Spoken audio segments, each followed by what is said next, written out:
I believe we have another call, is that correct? This is John in Santa Cruz. Welcome to the show. Yes, hello.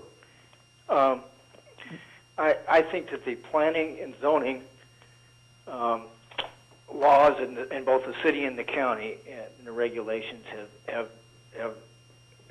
forced the cost of new housing to be sky high. And I think everybody realizes that.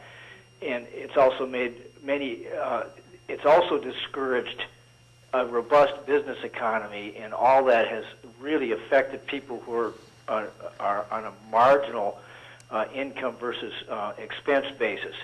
A lot of people in this county hang on and have to work several jobs just to get by, and anything that causes a problem for them will force them into homelessness. I agree that the city has done a lot of things for housing, but when you look at what they could do, simply by here's the question that I put to Ryan, because Ryan, you're a fairly new council member. I've been in this county since 1978, and I came in and first got my first housing in this county was the Leprechaun Woods place up on Branson 40 Drive, a cheap place to live, and one of the few places to camp. First of all, name me any impact of sleeping in the open that isn't any bad impact of sleeping or camping that isn't already covered by some other law, such as littering or fire prohibitions or any other problem. You don't need to ban sleeping to enforce the impacts of it. And then also, I'd like an admission here that the ban has driven people back into the brush. It's driven them out of sight. It's driven them into sensitive riparian areas. And I'd love to take the councilman on a tour of, for example, Arana Gulch that looks so beautiful when you stand up there in the meadow. There's over 30 campsites in there. They're totally trashed out.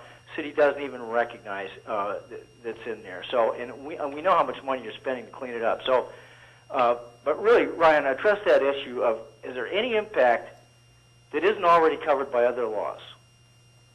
Okay, thank you for your question.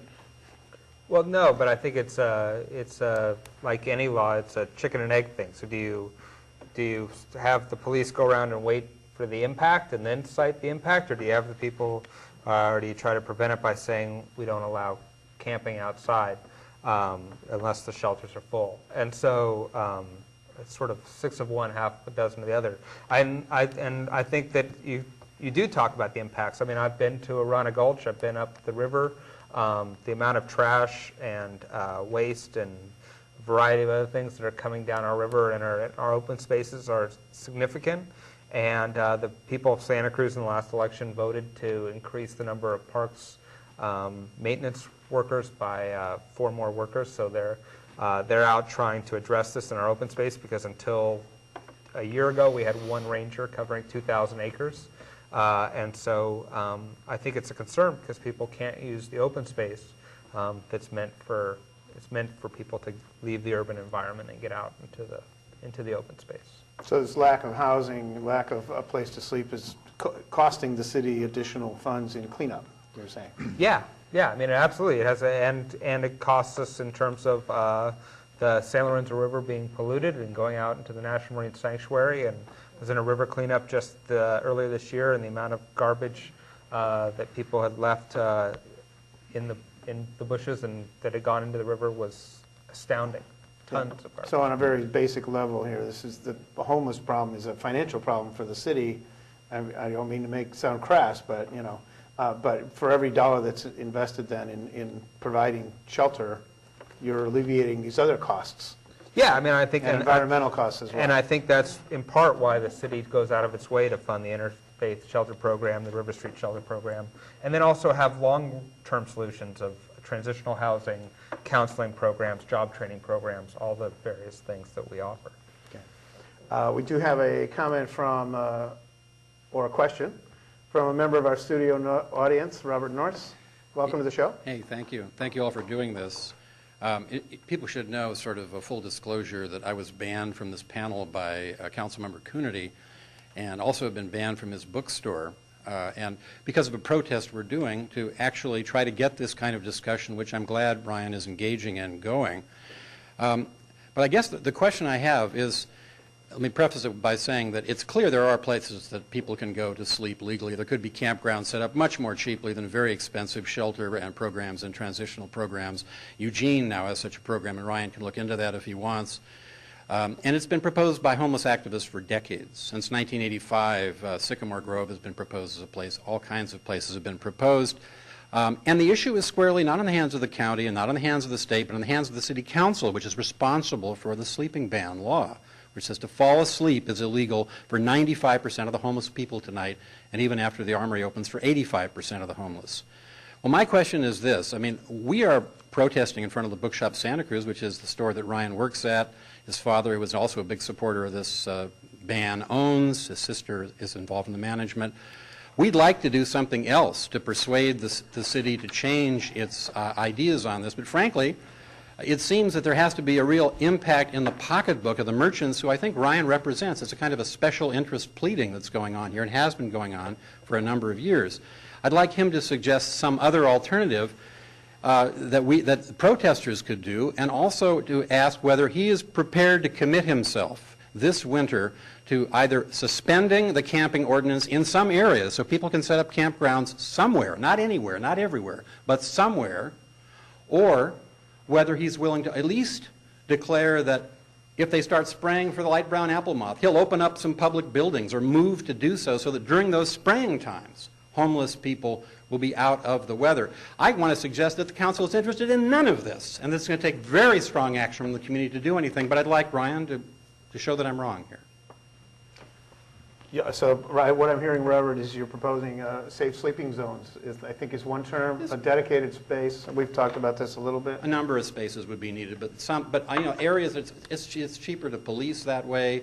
It makes more sense, and it's obviously a human necessity and probably a legal necessity, because otherwise the city is going to be taken into a lawsuit. So there's a precedent for this. There was a camping area, designated camping area back in 1995 near the Coral Street Shelter, I believe. And I think we have some footage of that. So if you want to show that while we're talking, that'd be great. And the city, I believe, sanctioned this. We don't have that. The city, I believe, sanctioned this, but then somehow the plug was pulled on it. What's the possibility of doing something like that this winter? This winter? Well, let me answer first. Robert asked what he can do to change the minds. And my argument would be that we have an initiative process in Santa Cruz that requires about 3,000 signatures, and you can put anything you want on the ballot. He can run for city council if he moved into the city. If he had friends who wanted to, or like-minded people who run into the city. I think it's a little unfair to have, I run for city council. I state my position on this. He knew it when I was going to get elected. And instead of trying to advocate through the political process, because apparently that's too hard or too cumbersome, he chooses to try to economically blackmail me through my family, as my primary income is not through Bookshop Santa Cruz. So he's choosing to try to inflict economic pain on my sister in order to change my political beliefs, which, while a legal form of political protest, I don't think is a legitimate form of political protest. So my argument would be, if you can build a coalition, put it on the ballot, and it'll be voted on by the majority of citizens in Santa Cruz in the next election.